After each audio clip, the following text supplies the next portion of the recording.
Baik, bismillahirrahmanirrahim. Assalamualaikum warahmatullahi wabarakatuh. Perkenalkan, saya Rehan Jovi dari Nubi ID.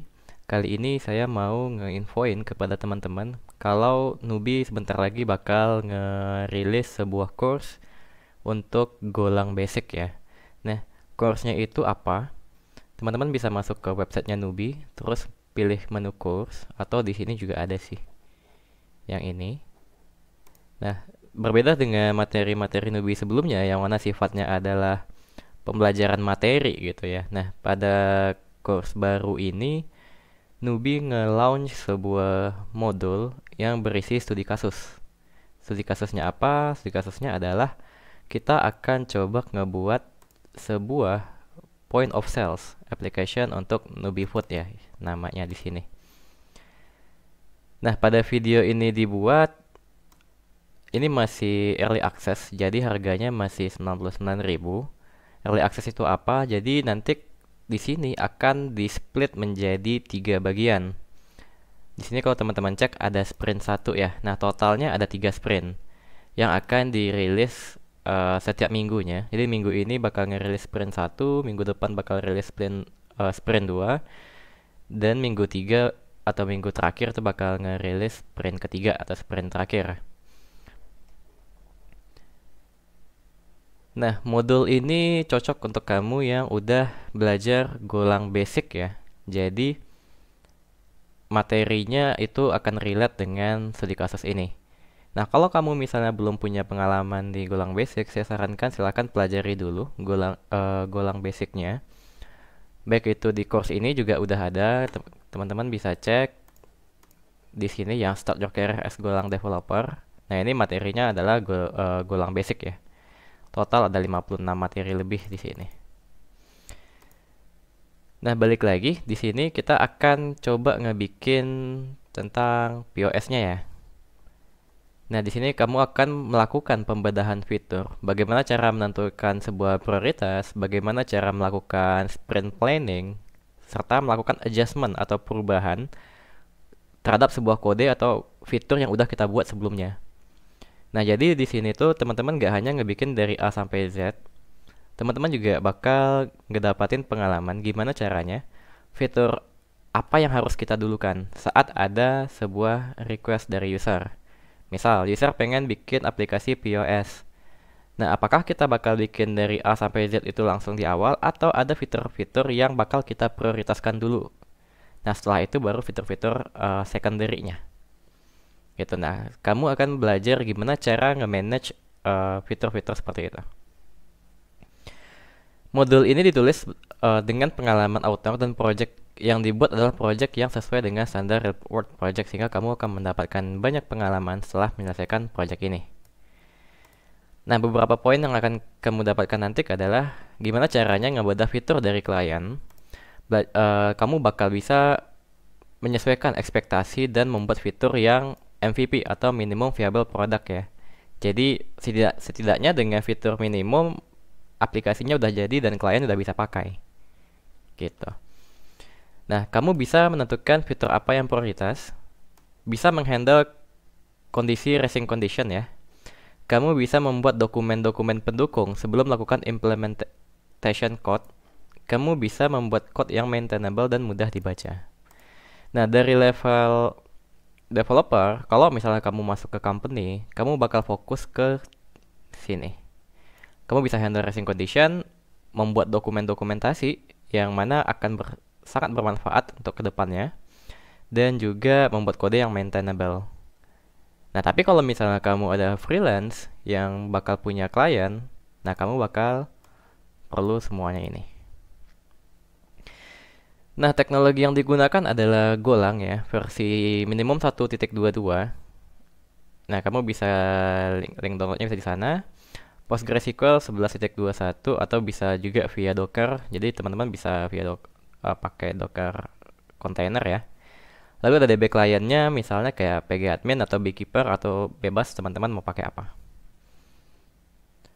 Nah, topik yang akan kita pelajari nantinya adalah pertama kita akan belajar gimana cara ngebikin project briefnya. Lalu kita akan mencoba untuk ngebedah fiturnya apa aja. Dan juga kita akan belajar melakukan sprint planning. Jadi sprint 1 kita bikin apa, sprint 2 kita bikin apa, dan sprint 3 kita bikin apa. Nah, lalu di sini ada PRD review. Nah, setelah kita define sprint planning kita seperti apa, kita akan membuat namanya PRD ya. Nah, kalau misalnya teman-teman developer di sebuah company, PRD ini biasanya disusun oleh PM atau Product Manager. Mungkin bagi beberapa ada juga yang merangkap sebagai Project Managernya. Nah, tapi antara product sama project manager gitu yang bikin. Tapi kalau kamu adalah seorang freelance, PRD akan kamu kerjakan sendiri. Untuk detailnya akan kita bahas setelah ini ya. Lalu SA, System Analysis Sprint 1. Nah, di sini setelah kita bikin PRD review ya, kita akan bikin namanya System Analysis. System Analysis itu apa? Jadi kita akan ngebikin analisa dari product requirement tadi yang udah kita terima. Contohnya seperti apa? Mari kita lihat. Oke, sebelum itu, modul ini adalah modul pertama Nubi yang sifatnya berupa video. Jadi, teman-teman, kalau yang udah pernah nge-enroll modul Nubi, itu kan sifatnya textbook ya. Nah, modul ini akan full bersifat video. Jadi, semua penjelasannya akan ada di dalam video. Kecuali dokumentasi-dokumentasi seperti PRD, sistem analisis, dan sebagainya, itu akan ada textbooknya. Tetapi nanti tetap ada video penjelasan untuk masing-masing PRD dan SA tadi itu. Gimana cara kita ngebaca SA dan gimana cara kita ngeeksekusinya. Nah, itu akan dibikin dalam bentuk video.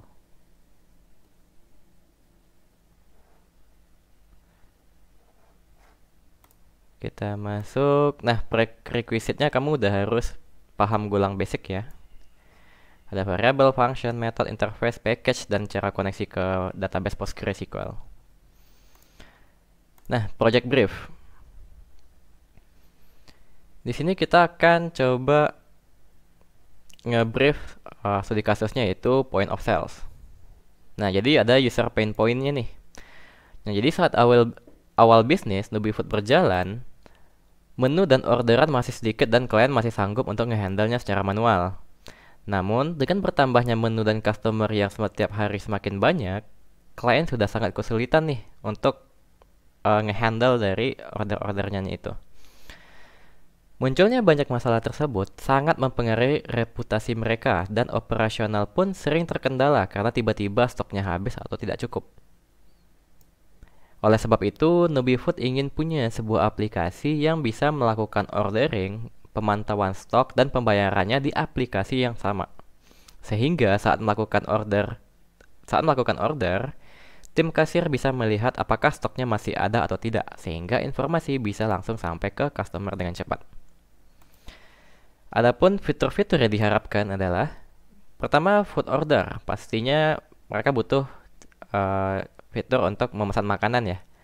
Lalu ada order history, kayak kita bisa ngelihat list order yang sudah dibuat, lalu melakukan payment, lalu manajemen stok. Ini ada add stock sama alerting. Jadi kalau misalnya ada stok yang kecil, dia bakal muncul alert lah gitu. Atau mungkin kita bisa kasih kayak semacam penanda kalau stok ini udah mau habis. Lalu dia bisa set threshold stock. Nah, jadi dia bisa set threshold stoknya. Misalnya kalau di sini jika stoknya 0, maka bakal muncul tulisan out of stock. Kalau misalnya dia set up thresholdnya sebagai 20, maka dia akan masuk ke sini. Misalnya nih, stoknya besar dari 0 dan stoknya sekarang itu kecil dari 20, maka masuk ke sini. Tapi kalau misalnya stoknya di atas dari warning threshold, di bawah warning threshold, dia bakal masuk ke warning. Nah, misalnya seperti ini. Tim warehouse akan menetapkan threshold sebagai berikut. Need restock 10, warningnya 15. Stok sekarang adalah 12, yang mana akan masuk ke kategori warning. Sehingga, tim warehouse sudah harus mempersiapkan restocknya. Jika stoknya tinggal 7, maka tim warehouse sudah harus melakukan restock. Nah, 12 itu masih warning karena dia di atas nilai need restocknya, tapi di bawah nilai warning. Sedangkan 7, ini udah masuk ke di bawah nilai need restock. Jadi udah harus di stok cepet gitu. Nah, lalu ada fitur untuk manage employee. Jadi, adminnya bisa melakukan penambahan pegawai, lalu membuat role-nya, dan mengubah dan menonaktifkan pegawainya. Lalu juga ada manage menu. Admin bisa mengelola menu di restorannya, seperti menambahkan menu, kategori, dan mengaktifkan atau menonaktifkan menu tersebut. Lalu ada dashboard transaction. Nah, admin bisa melihat dashboard transaksi yang terjadi di rentang waktu tertentu. Berikut widget yang diharapkan ada. Total transaction, total order, total customer, most menu order, order history, sama comparison type order. Nah, ini lebih ke nice to have ya biasanya. Nah, fitur-fitur utama itu di atas yang ini. Timeline, Nubifood ingin sesegera mungkin menggunakan aplikasinya karena mereka sudah lumayan kewalahan. Jadi mereka ingin aplikasinya selesai semua dalam 3 bulan. Namun sembari itu mereka juga ingin agar aplikasinya sudah bisa digunakan walaupun fitur basic terlebih dahulu agar memudahkan mereka. Gitu. Nah, jadi mereka tuh udah pengen pakai duluan nih walaupun semua fiturnya belum ada. Mungkin masih ada beberapa fitur doang yang setidaknya udah mencakup MVP-nya. Nah, skop dari project kali ini adalah terdiri dari beberapa modul, yaitu manajemen pegawai, manajemen produk, manajemen inventory, manajemen order, dan modul payment. Nah, nice to have-nya adalah dashboard summary operational business. Nah, ini kita akan tambahkan atau kita bikin fitur ini di paling akhir nantinya. Nah, itu adalah brief dari studi kasus kita. Nah, selanjutnya kita akan coba ngebedah fitur apa saja yang ada yang akan kita bikin. Setelah melakukan requirement tadi, kita akan ngecek fitur apa yang bakal kita kerjakan. Nah, setelah kita lihat ya, atau kita baca tadi, kita bisa menyimpulkan bahwa akan ada 3 role yang bakal kita kerjakan: kasir, warehouse, dan juga admin. Kasir bertugas untuk manajemen menu sama manajemen order. Warehouse bertugas untuk manajemen stok. Dan admin bertugas untuk manajemen semuanya. Berikut adalah list fitur yang akan kita kerjakan setelah menerima requirement dari Nubi. Login, logout, terus ada list menu. Dia bisa difilter by kategori dan namanya apa. Lalu dia bisa create order.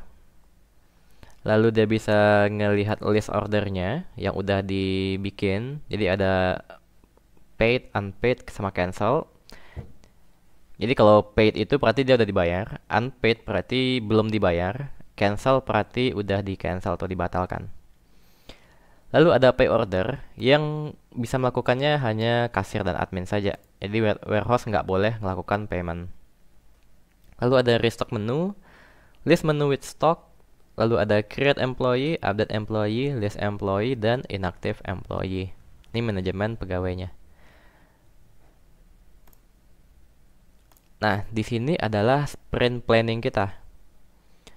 Nah, jadi 3 bulan ya sebelumnya. Klien udah bilang 3 bulan aplikasinya udah selesai, dan sebelum 3 bulan mereka ingin menggunakan MVP-nya as soon as possible atau ASAP. Oleh karena itu, kita akan melakukan sprint planning untuk menentukan backlog apa saja yang akan kita buat dan apa yang menjadi prioritas. Nah, kita anggap satu sprint itu adalah 1 bulan ya. Jadi mulai dari development, testing, sama kita kasih ke klien atau deliver, itu kita anggap 1 bulan setiap sprintnya. Nah, jadi di sprint 1 kita akan fokus ke fitur inti, yaitu dia bisa ngelihat menu, bisa memesan menu, bisa melihat list order, lalu payment, lalu ngebikin menu, login, create employee, dan ngelihat employee-nya.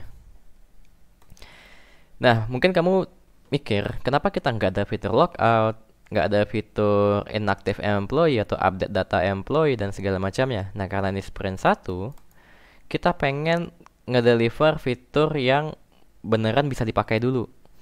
Nah, definisi dari fitur yang bisa dipakai dulu adalah fitur tersebut sudah mencakup semua operasional mulai dari A sampai Z.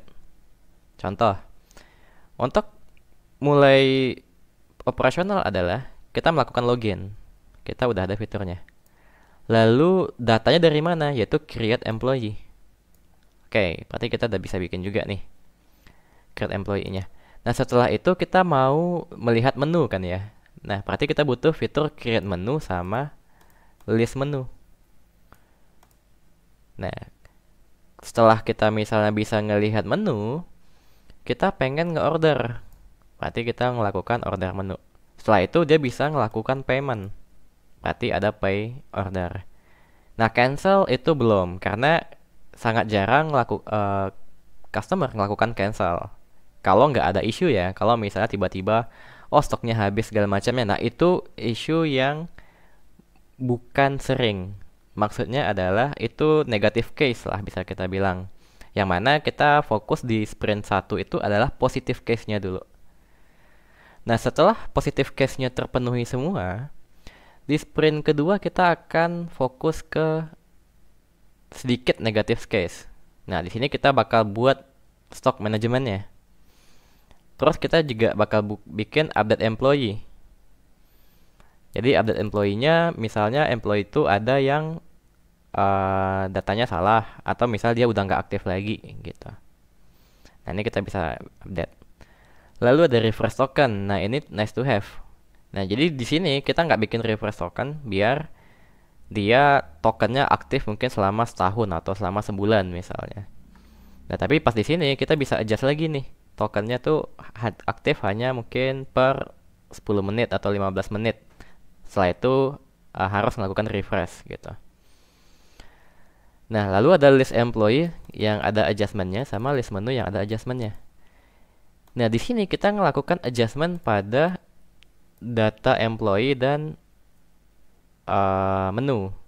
Di menu nih adjustmentnya apa? Kita harus menampilkan si restock menu ini. Seperti itu. Nah, sprint 3 itu mirip dengan sprint 2, namun kita akan mengerjakan fitur yang nice to have atau yang belum di cover di sprint 2. Yaitu kita bikin fitur dashboardnya tadi. Lalu update role misalnya kalau dibutuhkan. Inactive employee atau bisa kita cover dari update employee juga. Itu nggak ada masalah. Update account employee ini lebih ke update username dan password atau email dan password. Mungkin kita bakal update passwordnya aja di sini. Nah, ini nice to have banget gitu. Nah, ini fitur yang nggak terlalu penting, tapi kalau ada bagus gitu, memudahkan operasional. Jadi sprint 1 kita akan fokus tentang operasional intinya gimana. Sprint 2 kita udah mulai nih ngerangkap, nge-backup yang case-case negatif atau case-case yang lebih dalam dari case yang pertama. Misalnya kayak menu, kita butuh restocknya gitu. Lalu di sprint 3 ya nice to have-nya. Gitu kira-kira. Nextnya kita akan ngebahas PRD reviews di sprint 1.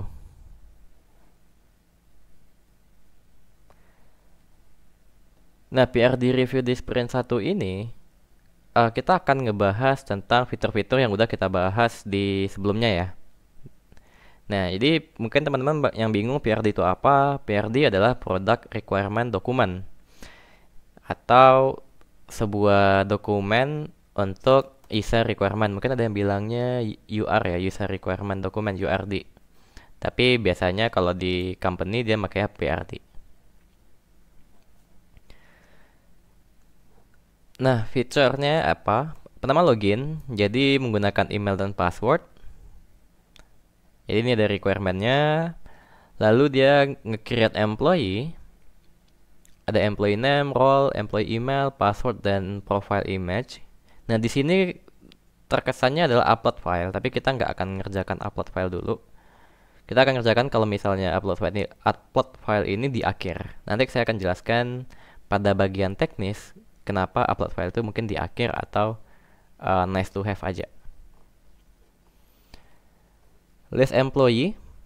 Ini tampilan dari employee-nya. Jadi ada form add, terus ada beberapa datanya.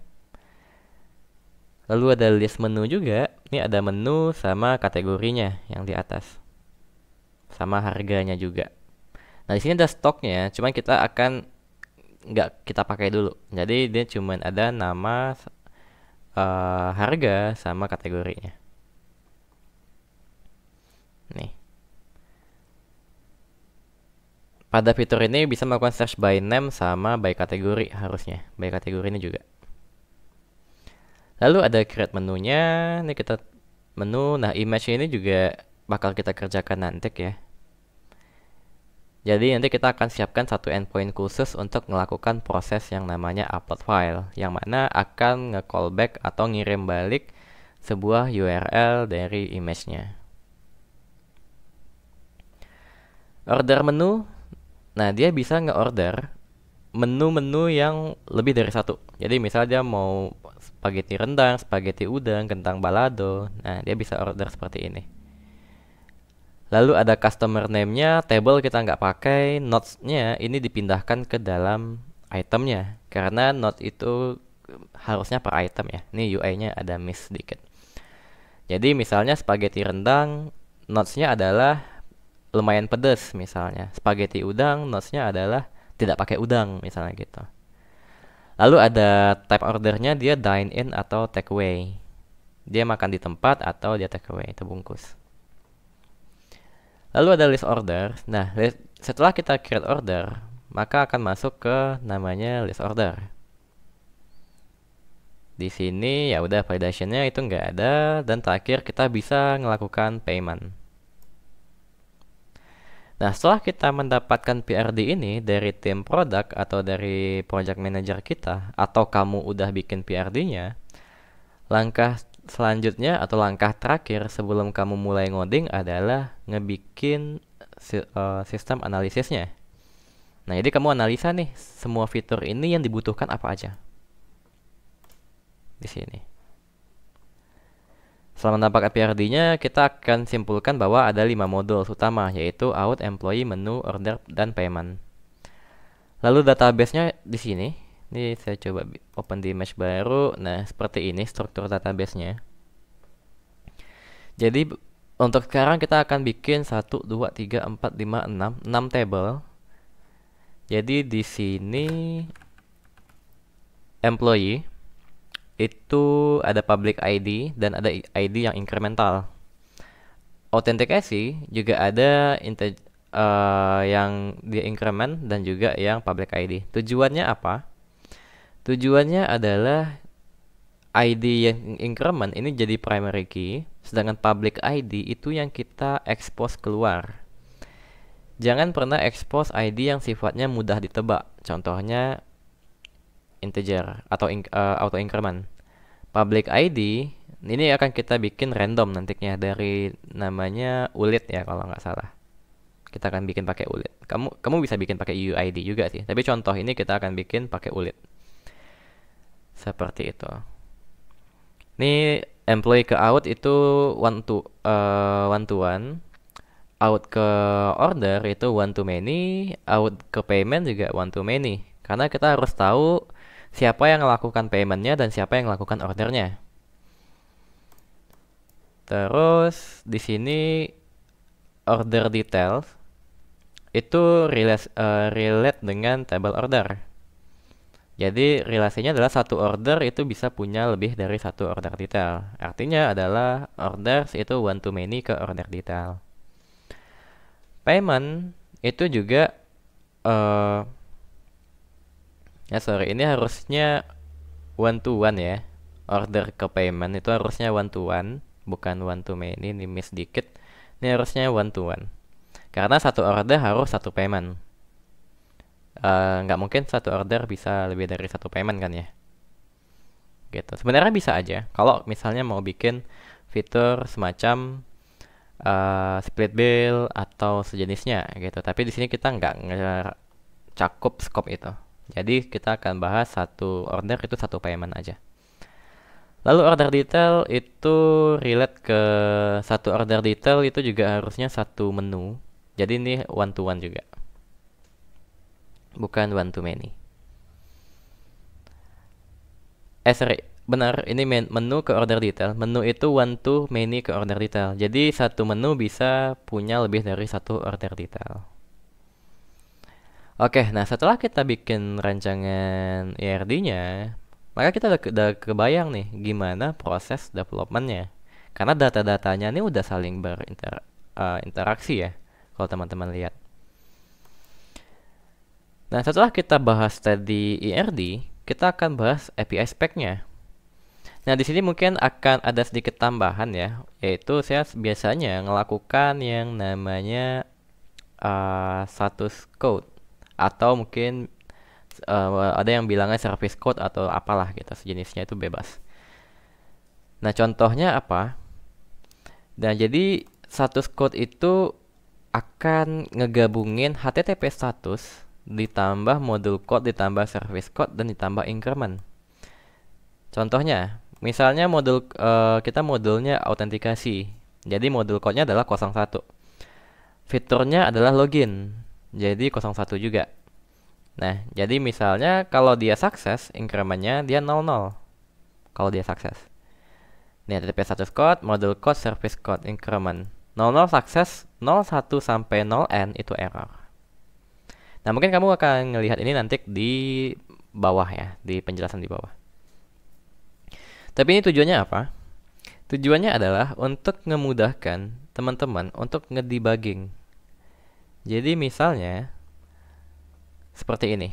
Kalau teman-teman lihat nih fitur login, dia punya service code 01 dan modul code 01. Nah, kalau misalnya dia kena errornya 401, 01, artinya dia bakal, email atau passwordnya gak match nih, gitu. Errornya seperti ini. Atau misalnya yang lebih detail, nah misal kayak gini deh. Kita ngirim 400, 02, 01, 01. Nah, ini artinya kalau kita bilang 400 ini adalah HTTP request, 02 adalah modul code-nya, yaitu employee. 01 adalah service code-nya, yaitu create-nya, create employee. Dan 01 yang di akhir adalah incremental. Jadi dia bakal naik terus nih. Nah, misalnya kalau 01 berarti bad request-nya adalah nama, role, email, password itu ada yang nggak diisi. Tapi kalau misalnya status yang dikirim adalah 02, berarti role-nya itu nggak support nih. Jadi dia coba masukin mungkin manager misalnya role-nya. Nah, itu kan nggak disupport nih. Nah, misalnya ini harusnya 03. 03 misalnya harus emailnya yang valid, nggak boleh asal-asalan gitu. Nah, misal seperti itu. Nah, jadi kalau misalnya beda lagi status HTTP status code-nya, ya kita mulai lagi dari awal, 01. Nah, itu tujuannya untuk memudahkan. Jadi, saat ada error code ini, kita nggak perlu ngebuka codingan kita. Kita cukup ngelihat di dokumentasi ini, error code ini artinya dia nggak disupport nih. Error code ini artinya dia nggak correct email nih. Gitu. Nah, itu tujuan dari status code-nya ya. Oke, selanjutnya kita akan ngebahas tentang yang namanya API specification ya. Nah, tadi kita udah bahas yang ini ya, HTTP status code. Nah, sekarang kita akan bahas tentang API spec-nya. Modul out. Nah, modul ini berfungsi untuk melakukan authentication, untuk menjaga siapa saja yang boleh mengakses aplikasi ini. Nah, di sini tuh ada metadatanya ya. Nah, ini usahakan setiap bikin API spec itu ada metadatanya. Nah, metadatanya itu apa? Seperti misalnya endpoint-nya apa, metodenya apa, terus apakah dia butuh authentication, lalu ada modul code sama service code-nya. Nah, ini tambahan aja gitu. Nah, jadi di sini kita tahu fitur login itu punya endpoint-nya ini dengan metodenya post gitu. Dan dia nggak butuh authentication. Nah, ini sampel request body dan ini juga sampel dari response body-nya. Nah, untuk case sekarang kita fokus menggunakan bearer token. Nah, biasanya ada orang yang melakukan atau ngebikin token type-nya tuh misalnya ada bearer atau basic gitu. Nah, jadi dia biasanya front end bakal menambahkan token type ditambah dengan token ini. Mau itu bearer atau basic. Ada juga mungkin API key atau apa gitu. Nah, biasanya dibikinnya kayak gitu. Ini error code-nya. Nah, lalu ada modul employee, hal yang sama juga. Ada metadatanya. Metadatanya adalah endpoint-nya v1 employees, metodenya post. Lalu authentication, nah di sini dia butuh authentication nih, karena kita harus melakukan create employee ya. Nah itu authentication-nya adalah bearer token. Nah dia juga butuh yang namanya authorization, karena yang boleh create employee itu hanya admin. Lalu modul code-nya itu increment dari sebelumnya jadi 02, service code-nya itu 01. Ini contoh request body-nya, ini contoh response body-nya, dan ini example kalau misalnya ada error. Gitu. Nah, ini datanya. Lalu list employee karena masih modul yang sama, jadi modul code-nya masih sama. Endpoint-nya cuma beda metodenya doang. Authorization-nya itu admin karena employee nggak boleh lihat employee lainnya. Gitu. Nah, karena ini metodenya get, maka kita nggak butuh request body. Nah, yang kita butuhkan adalah request params.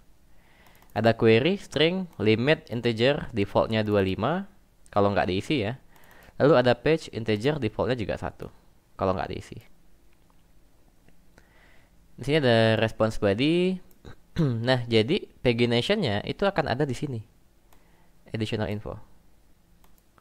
Nah, formatnya itu success true, message-nya apa, terus status code-nya apa. Nah, kalau misalnya dia ada error, maka errornya apa. Gitu. Lalu ada additional info. Nah, ini biasanya dimasukin mungkin entah metadata atau pagination kayak sekarang gitu. Ini total datanya ada 200, sekarang ada di page 1 dan di limitnya 25. Jadi query-nya misalnya dia masukin query apa gitu. Nah, ini create menu juga sama. Image-nya ya URL string, kita nggak bakal, untuk sekarang kita nggak butuh upload file dulu. Karena upload file itu biasanya saya bikinnya tuh di endpoint terpisah. Nah, nanti akan saya bahas lebih dalam ya tentang itu. Atau teman-teman juga bisa lihat penjelasannya di video newbie webinar tentang Cloudinary kalau nggak salah. Nah, di Cloudinary itu saya jelasin juga kenapa bikin endpoint seperti itu. Tapi di modul ini juga bakal dibahas kok. Lalu ada response body-nya seperti apa, dan ini example error response. Nah, karena create menu, jadi kita nggak butuh payload di response-nya. Cukup dia sukses aja. Ini ada validasinya. Oh ya, yang boleh akses menu, yang boleh create menu itu hanya admin ya. Kasir nggak boleh create. Tetapi kasir itu boleh ngelihat. Nah, jadi di sini tuh siapapun boleh, karena kita authorization-nya kosong. Berarti baik kasir, admin ataupun warehouse itu boleh-boleh aja ngelihat menunya. Karena warehouse dia bakal butuh untuk ngelihat stoknya juga nantinya. Request body nggak ada, request paramsnya seperti ini. Ini ada query by kategori dan by name-nya. Hal yang sama juga, terus create order juga sama. Yang boleh bikin order cuma admin dan kasir. Nah, bedanya dia menunya itu array di sini, karena dia lebih dari satu ya. Nah, di sini ada menu public ID. Berarti ini bukan menu ID ya, tapi public ID-nya. ID yang boleh diekspos keluar. Gitu. Nah, node-nya itu nggak ada, tapi yang di bawah itu node-nya tidak pedas. Nah, misal seperti itu. Customer name-nya Rehan, lalu order type-nya apa. Nah, ini bakal ada validasinya. Order type itu hanya boleh nerima takeaway atau dine-in. Kalau di luar dari itu akan error. Nah, mungkin teman-teman merasa, oh ini udah valid kok dari front end. Gitu. Front end-nya udah pasti ngisinya antara takeaway atau dine-in gitu. Nah, tapi kita sebagai developer jangan percaya sumber data apapun. Baik itu front end kita ataupun service kita yang lain gitu. Nah, jadi kita nggak boleh percaya. Selalu lakukan validasi. Itu dari backend. Terus list order sama admin dan kasir juga boleh ngelihat. Ini status ya, sorry. Status itu kalau empty atau kosong dia bakal nampilin semua. Lalu ada ini harusnya done atau paid ya. Bebas, nanti kita akan adjust di codingan kita aja. Lalu ada unpaid sama cancel. Nah, contohnya bakal seperti ini. Jadi ini order ID-nya, order ID, lalu di sini itemsnya yang dia pesan. Ini juga ada notes-nya. Gitu. Lalu modul terakhir adalah modul payment. Nah, yang melakukan payment adalah admin dan kasir. Nah, di sini ada payment channel, tipenya cash, karena kita hanya nerima cash aja. Ya, ini pengembangan teman-teman aja. Kalau misalnya butuh payment yang lain, entah itu QR atau debit misalnya, dan sejenisnya, gitu. Nah, bisa ditambahin aja. Order ID-nya apa, lalu total paid-nya berapa. Jadi kita akan nge-matching total paid yang ini sama total price yang ada di order ID. Ini datanya. Oke, itu aja untuk ini ya, untuk sistem analisis. Nextnya adalah kita akan bikin init projectnya dan juga nge-init database-nya juga. Dan di sini nanti akan selalu diupdate. Setelah ini akan ada video gimana cara kita nge-init projectnya, struktur foldernya, sama database-nya seperti apa. Oke, terima kasih.